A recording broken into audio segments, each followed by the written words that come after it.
So here we are in 12.3, and 12.3 is going to extend our look at data with what they call measurements of dispersion. In particular, though, that's pretty big terminology. They consider three things in this section: range, standard deviation, and then they also have some questions, and I assign homework over um, something that a Russian mathematician, Chebychev, developed. And so we'll look at Chebychev's theorem. And so those are the three things that we're going to be looking at here. So let's start out with the data set that I saw in the homework. I would just call it exercise 1. The data set is 13, 4, 27, 31, 22, and 13. So this came straight from a homework problem that I saw that was being assigned. So you'll have different numbers but the same scope. They're going to ask you to find the range. And the range is nothing more than the high minus the low. It is just the difference from the biggest value to the smallest value so that you know how the data ranges. So the range is very easy in this setting. It is the high value 27, low value 4, and we are finished with the range being 23. And we'd box that and say that's our answer if we were doing it on paper. Now you'll do a little bit more work, and maybe a little bit's an understatement, for the standard deviation. So the standard deviation is how far data points deviate from the mean on average. So the standard deviation's definition is the average distance data points are from the mean. I don't know if you're in the habit of reading your book, but they give a pretty slick way to get the standard deviation. So if we're going to figure out how far data points are away from the mean, their deviation, we're going to have to figure out what that mean is. So step 1 is to calculate the mean. So how do we do that? We're going to take our 13 plus the 4 plus the 27 plus the 31 plus the 22 plus the 13 and divide it by 1, 2, 3, 4, 5, 6. Right? 6 pieces of data. So that's going to be the mean. So the mean of the values is, let's see what that is, 13 plus 4 plus 27 plus 31 plus 22 plus 13, 110 divided by 6. And what do we get for 110 divided by 6? We get 18.3. Okay, so we get a nice 18.3 in there. I don't know, I didn't see any examples where it worked out to be a number other than a whole number. So I'm a little bit surprised to see that they gave us something like this. But they did. I was just looking at some book examples here, just making sure I'm not dreaming. Okay. Oh, they have one out here. And so they did calculate the mean as being 3.36. Okay, so this is 18.33. So let's go out to the hundreds just like they did. So now what we need to do is step 2 is to calculate what they call the deviation. And so let's put these data values out here. So I had the data value 13 and the data value 4, 27. So this is step 2.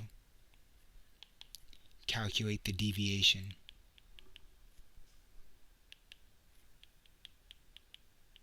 From the mean. Okay, 27, 31, 22, and 13. So it's good that we're doing this example together, and there's one like it in the book. And so what do they mean by the deviation? We need to take, so this is the data, and now they want us to get the deviation. Okay, let me back that word up there so it doesn't creep underneath that. Apologize, I didn't mean to sneak it under there. So we got the deviation. The deviation is going to be the value minus the mean. And so we're going to look at 13 minus 18 point. I'm going to just put 18.3. That's bothering me to put 0.33. It's just as good to do 18.3. So I'm going to look at 13 minus 18.3 and come up with negative 5.3. 4 minus 18.3 and come up with negative 14.3. 27 minus 18.3 and coming up with 8.7. 31 minus 18.3 and coming up with 12.7. 22 minus 18.3 and coming up with 3.7. And 13 minus 18.3 and coming up with negative 5.3. So remember, you can come to the exam with notes and stuff. And so step 3 is to square the deviations.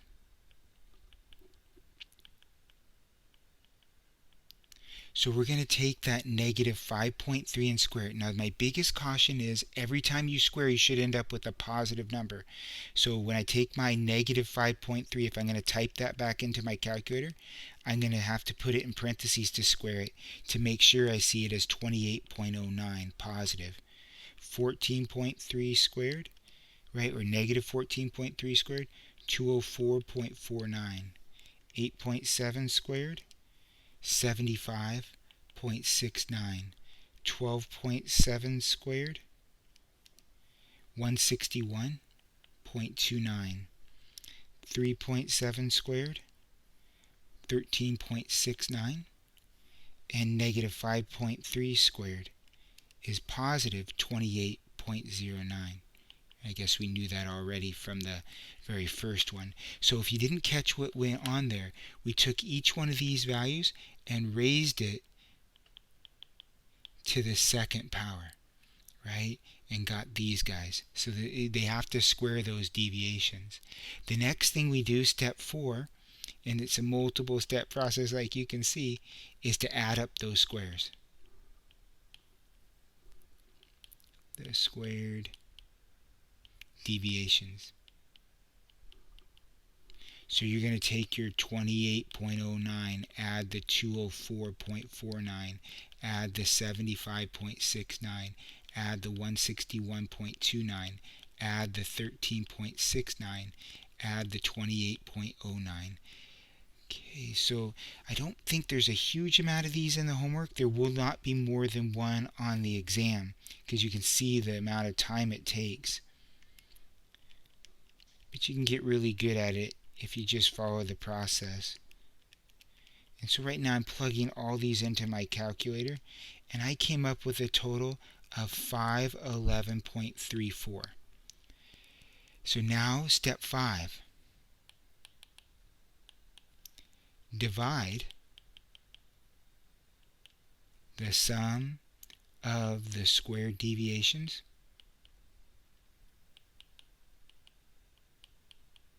by n minus 1. Now, n minus 1, n is always the data value. So, the number of data points. So if remember there were 6. So we're going to take the 511.34 and we're going to divide them by 5. Okay, so 511.34 is in my calculator, divide by 5, and I get this, 102.268. And the reason why we do n minus 1 is because it's from a sample. It's a correction factor for it being from a sample. Step 6 is to take the square root. So we're going to take the square root of the 102.68, and we're going to get a number slightly over 10, 10.11. So I'll just put 10.1. This is your standard deviation. And so I don't know if they do that at the end. Yeah. So enter, okay, 10.1 is our guy. So the standard deviation symbol is S, is 10.1. So unfortunately, you're going to have to do that a few times. There's really good multiple examples in the book itself, right? If you go to the multimedia library, you can see them being done. They go through this same step process. I just wanted you to know that it's going to be there. The only other thing in this section is something called Chebychev's theorem.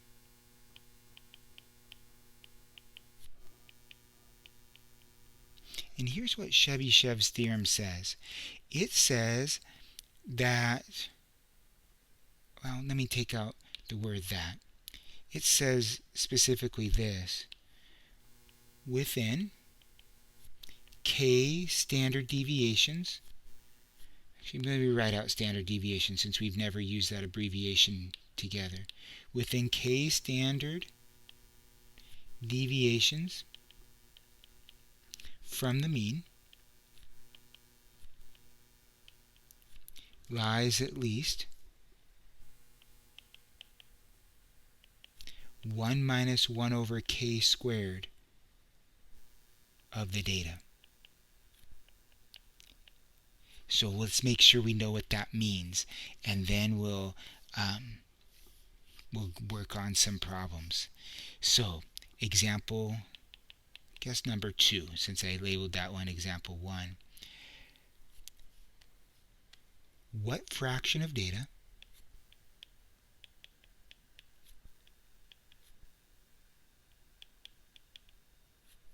and I guess I should add 2 words, at least what fraction of data lies between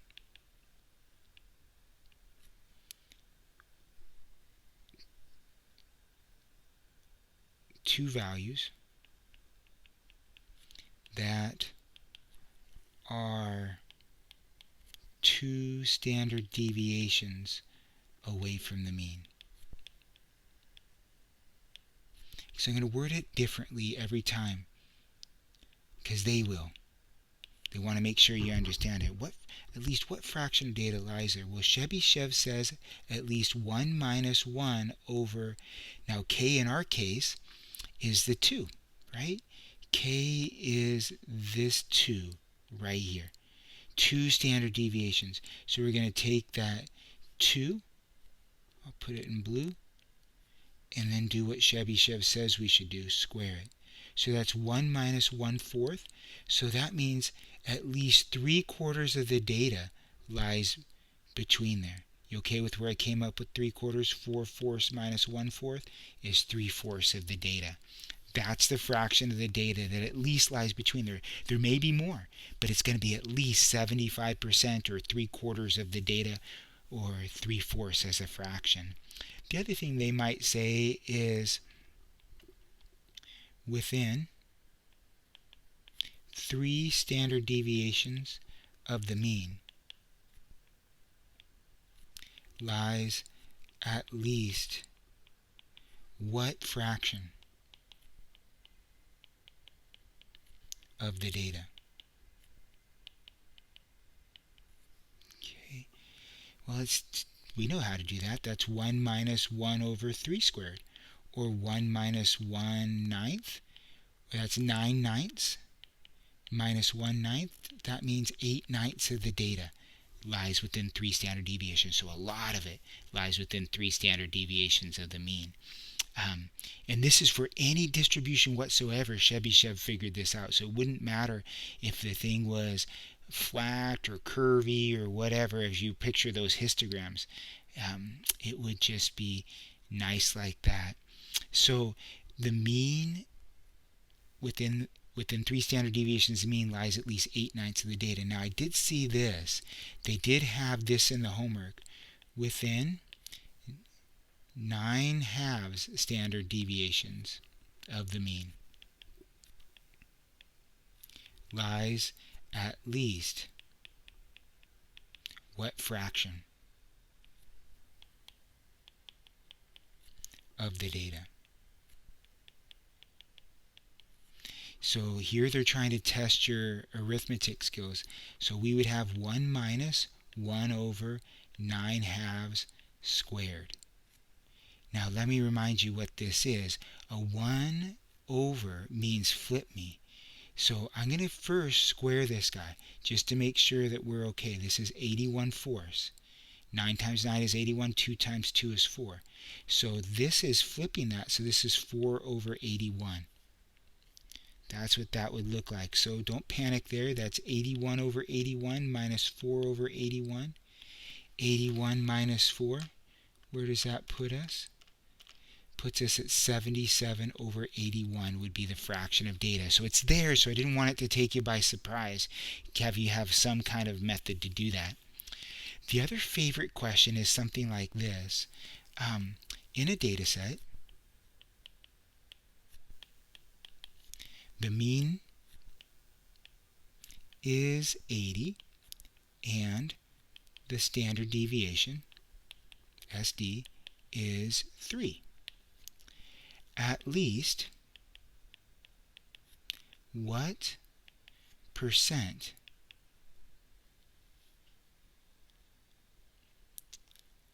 of the data lies between 74 and 86? So what we have to ask ourselves is, well, how far away are 74 and 86? So here's 80. How many standard deviations do I have to move? Now, standard deviation is 3, so if I go down 3, I'm at 77. I'm not there. If I go down 3 again, I am at 74. And so it looks like it's 2 standard deviations. Let's make sure it's 2 standard deviations this way. I don't think that they would not do that. And it is. So 74 and 86, those numbers are 2 standard deviations away in both directions. So within 2 standard deviations. So this is Chebychev's with the 2 again. And so we're going to get 1 minus 1/4, or 4/4 minus 1/4, or 3/4 of the data again. So at least 3/4 of the data is in there. And so they did say percentage. I don't know if I wrote that down wrong. If we want to take this as a percent, if you don't remember what it is, just take 3 divided by 4, and you're going to get 0.75. So that translates to 75%. If you're having issues with conversion to percentages, just come to Zoom or send me an email, and I will respond and help you out as much as I can.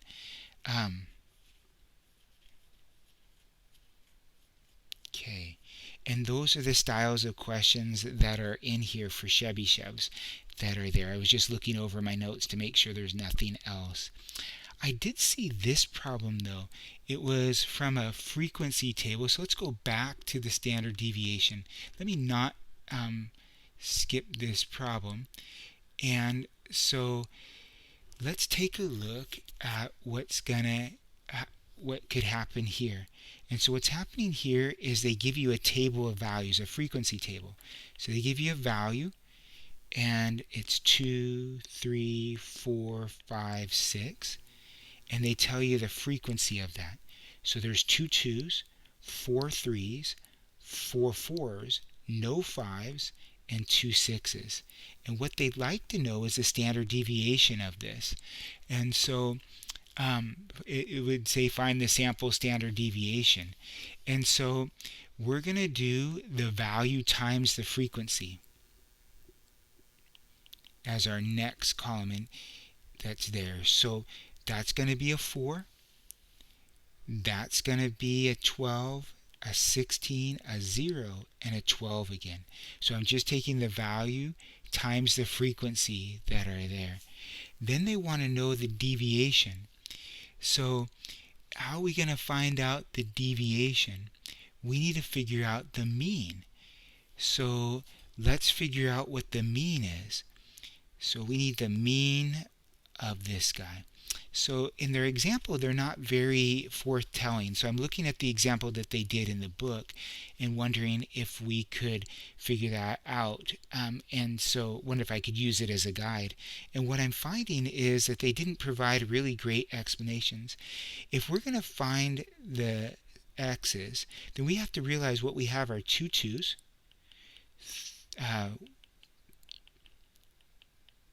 4 3s, we have 4 4s, We have no 5s and a couple of 6s. So we have 1, 2, 3, 4, 5, 6, 7, 8, 9, 10, 11, 12 values. And that's exactly what the sum of the frequencies are. So we got to get that mean. So let's do that. Let's take 2 plus 2 plus 3 plus 3 plus 3 plus 4 plus 4 plus 4 plus 6 plus 6 and divide that by 12, and we get 3.08.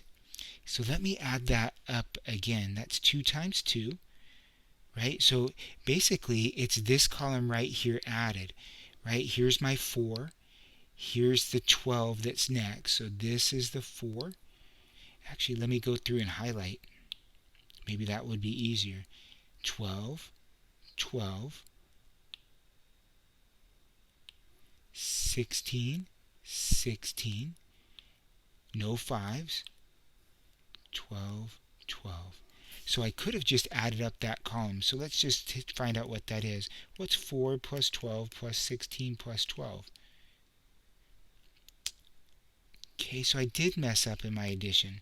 Divided by 12, 3.66, repeating. So I did mess up in my addition. I'm sorry that that happened.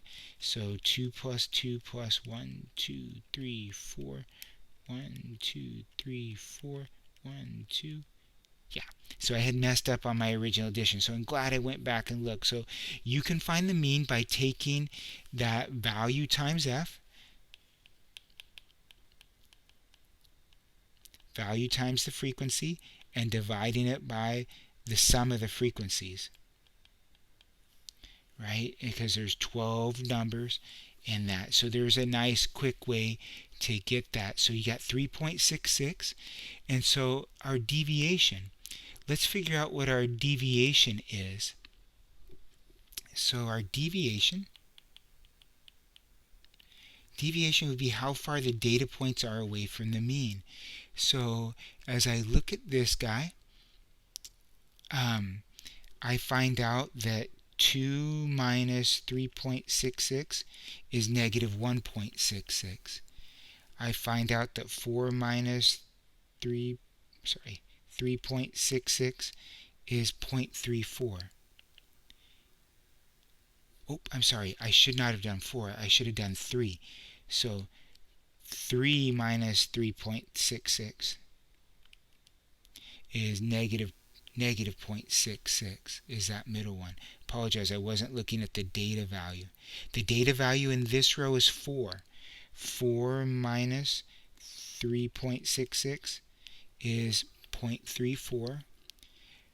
5 minus 0.36, or sorry, 3.66 is 1.34.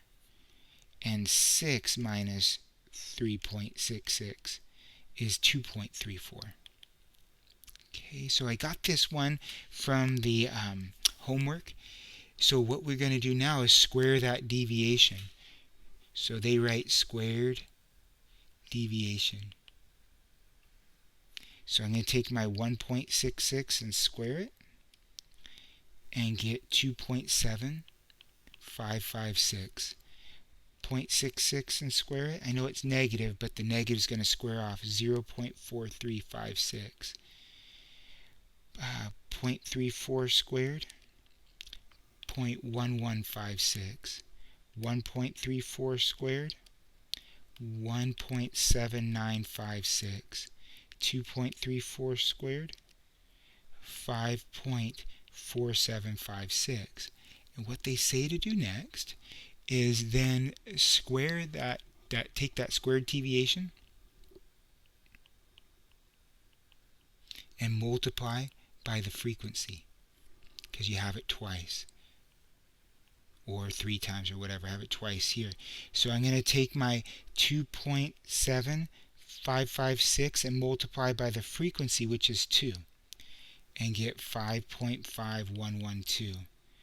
Then I'm going to take my 0.4356 and multiply by 4, because there's 4 of those, for 1.7424. I'm going to take my my 0.1156 and multiply that by 4 as well, and getting whoops, multiply that by 4 and getting 0.4624. And then I'm going to take my 1.796 and multiply by 0 to get 0, and my 5.4756 times 2, because there's 2 of those, and get 10.9512. And so how we finish is we add up those squared deviations and divide by 1 less than 12. So my standard deviation is going to be the square root of the 5.5112 plus 1.7424 plus 0.4624 plus 10.9512.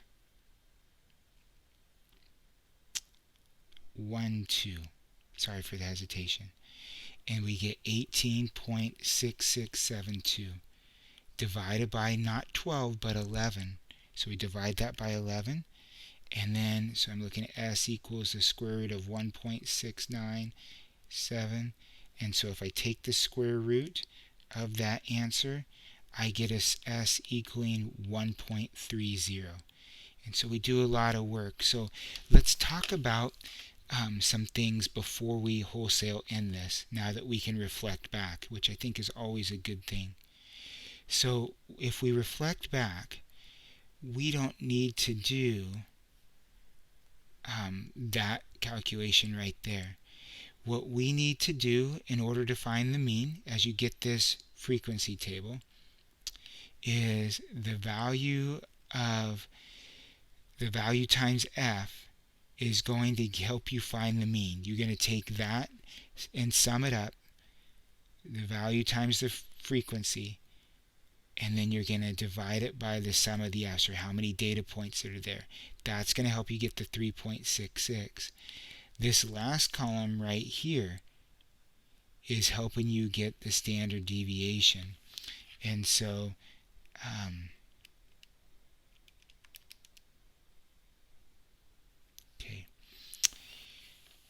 is helping you get that standard deviation number. And so you're going to build this chart. Again, that's an example number 4 in the book, and they'll guide you through that. Just saw that in the last minute and thought I'd come back to that. So you have these types of things.